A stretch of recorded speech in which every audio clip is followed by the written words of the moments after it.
While we have Brother El-Sayed present, I'll give you that opportunity if you want to ask him a question or you have any concerns about anything you've heard about him or his campaign.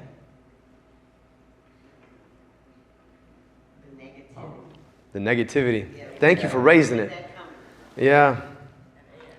So, do y'all know what AIPAC is?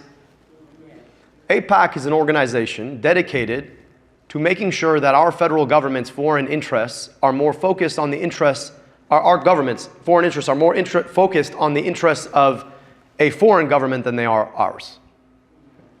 AIPAC stands for American Israel Political Action Committee. Public Affairs Committee, thank you. And they want us to continue to send $3.3 billion to a foreign government that they've used to drop bombs on children in places like Gaza, rather than to keep that $3.3 billion here. I have been clear about the idea that I love and revere my Jewish neighbors, but I also love and revere the Palestinian people.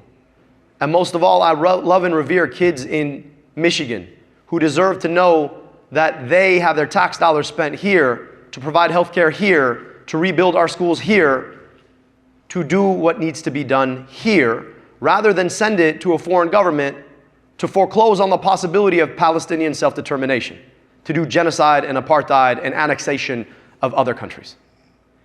And because I'm willing to say that, they have set a record in this race, $30 million. And you've seen that in attack ad after attack ad after attack ad on my character. Now here's what I've always learned. When they stop arguing the issue with you and attack your character, it's because you won the argument. And when they've got money that they can spend that much, they understand that they can change minds and change hearts and poison minds and poison hearts. And that's what they've chosen to do. Now, they make specific allegations about me in that ad. I'm an epidemiologist by training. My work has always been about public health. Our First Lady, Michelle Obama, led an incredible program called Let's Move. You all remember that program?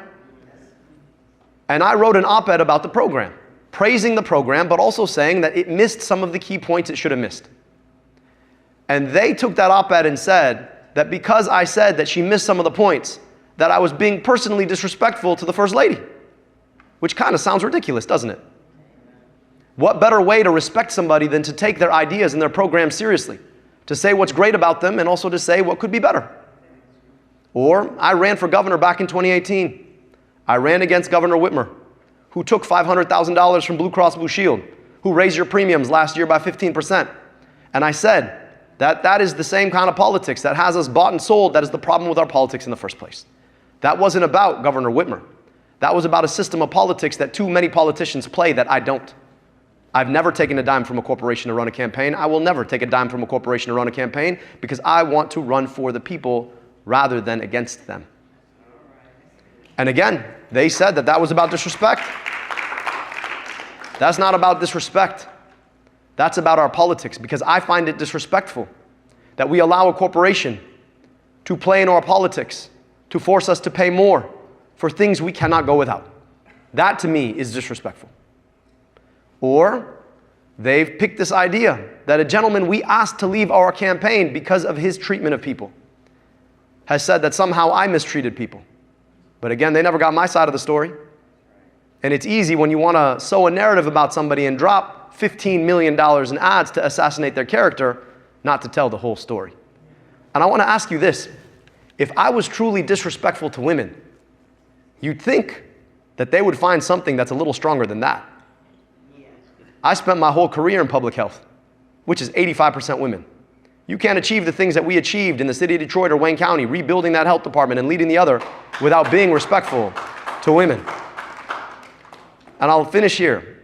My wife is a doctor. She's smarter than me. My mother, who raised me, was the first tenured professor of engineering at her university. I'm raising 2 daughters to be stronger than any man. My whole life happens because of my grandmother, whose story I led with out of respect for who she was and what she did for me. I am not who I am without the strong women in my life, without the respect that I've shown them and the care they've shown me. And so, unfortunately, when you stand in and you try to do the right things, they say terrible things about you.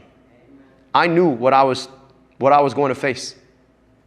And in the end, the reason I've decided not to flinch, not to back down, is because I believe that the best thing we can do for women and children across this world is to make sure that our tax dollars aren't spent taking the lives of women and children in places like Gaza or southern Lebanon or the West Bank and investing in the healthcare that saves the lives of women and children in places like Michigan.